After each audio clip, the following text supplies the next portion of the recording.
Mr. President, are you deploying the additional troops to the region for deterrence or to optimize your operational capability? But we have a lot of troops. We have unlimited ammunition. We have the greatest equipment in the world. And we are decimating Iran. It's about time.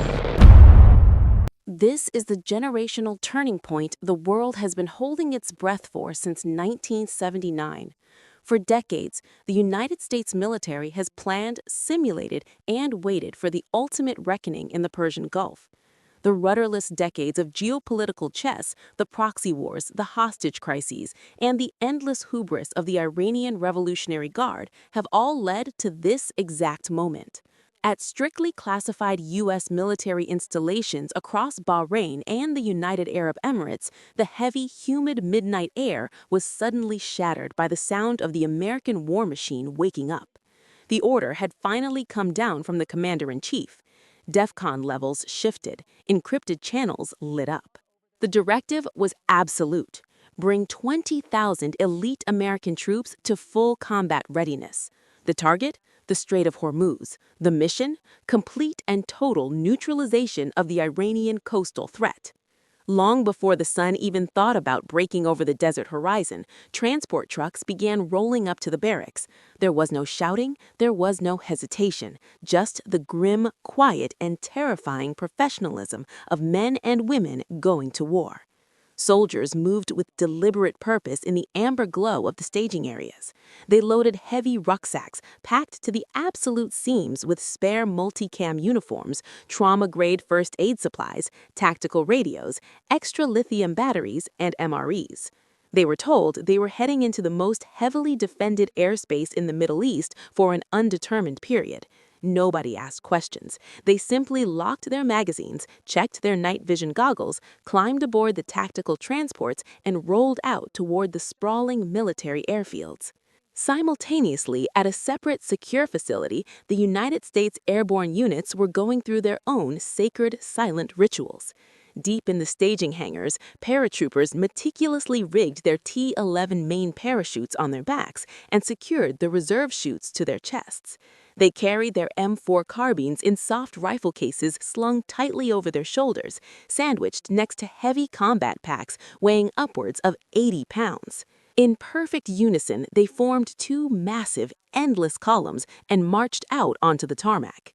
Waiting for them under the floodlights was a staggering fleet of C-17 Globemaster III transport aircraft, lined up nose to tail on the taxiways, with their massive rear cargo ramps lowered like the jaws of steel leviathans.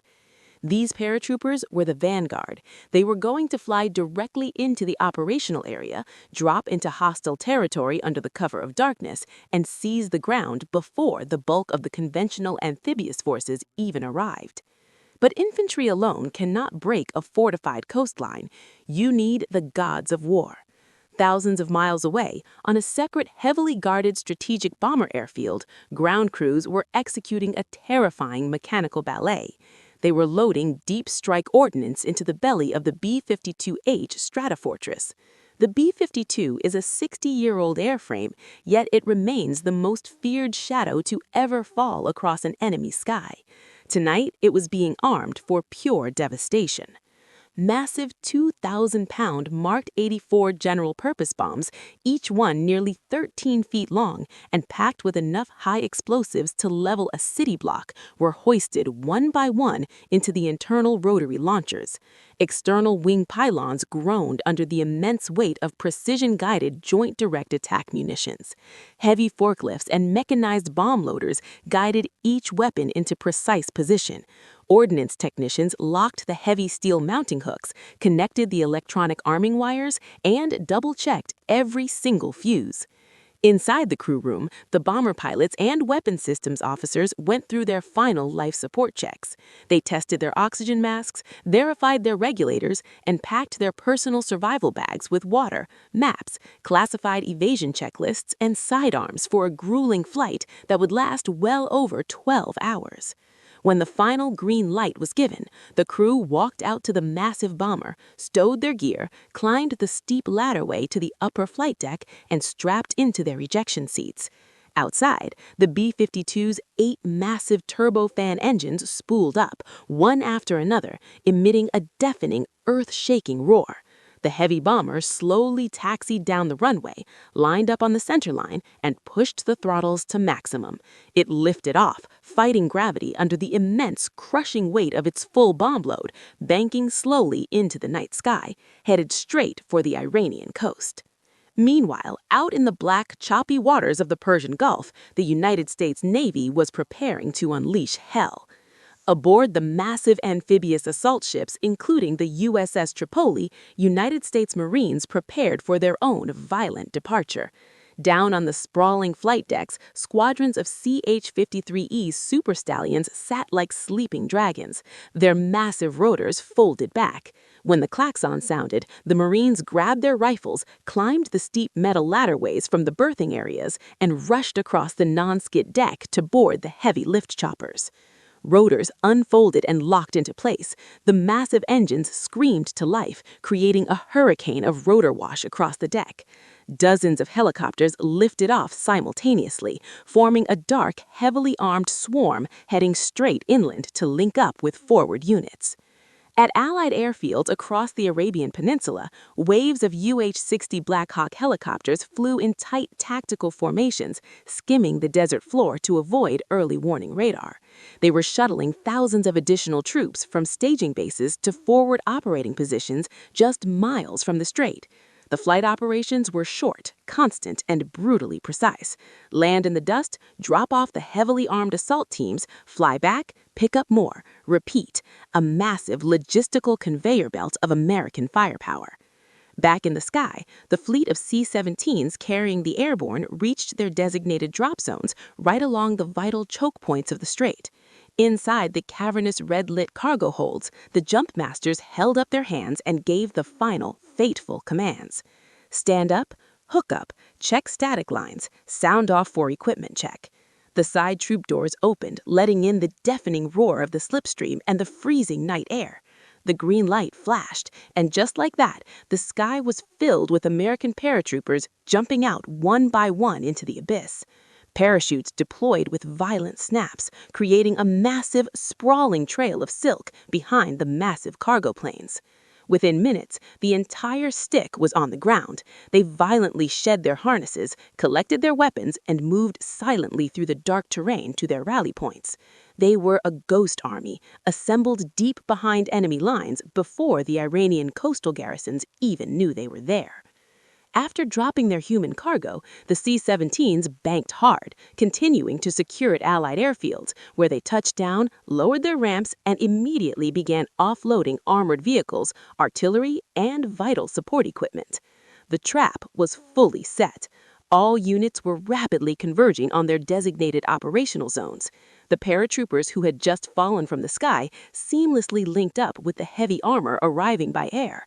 The Marines, flown in by the heavy super stallions, breached their assigned coastal sectors.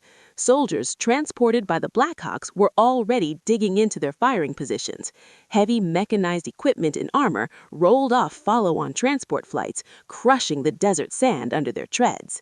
Every single soldier, Marine, and airman began the grueling process of establishing impenetrable defensive perimeters, setting up encrypted satellite communications, distributing heavy ammunition, and building the forward operating bases that would serve as the anvil for the coming hammer. By dawn, the force was fully assembled, 20,000 elite American warfighters, fully equipped, heavily armed, and staring down the barrel of history. Out on the water, the command elements watched the board. Captain Alex Rivera stood on the flag bridge of the USS Tripoli, his eyes fixed on the tactical data link screens showing thousands of friendly blue icons surrounding the Iranian coastline.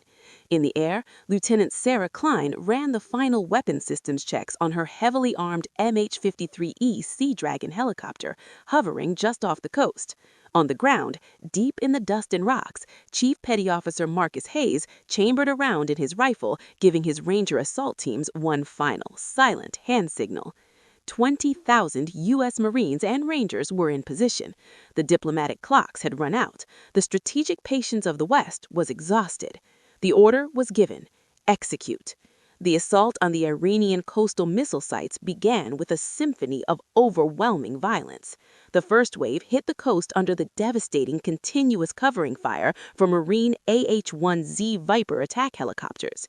The sky was lit with Hellfire missiles and 30mm cannon fire tearing apart Iranian bunker complexes.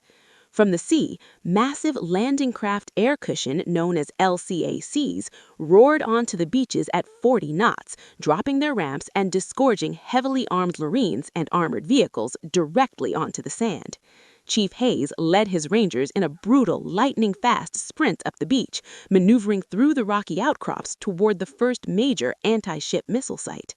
This was a battery of lethal 3rd Khordad and Nor missile launchers, the exact weapons that had threatened global oil tankers and American aircraft for years.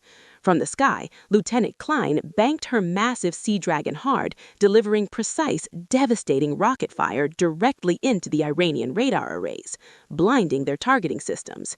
Without radar, the Iranian missiles were useless metal tubes, and before the local commanders could even attempt to manually fire them, Chief Hayes and his Rangers breached the perimeter. One by one, the coastal missile launchers were systematically destroyed.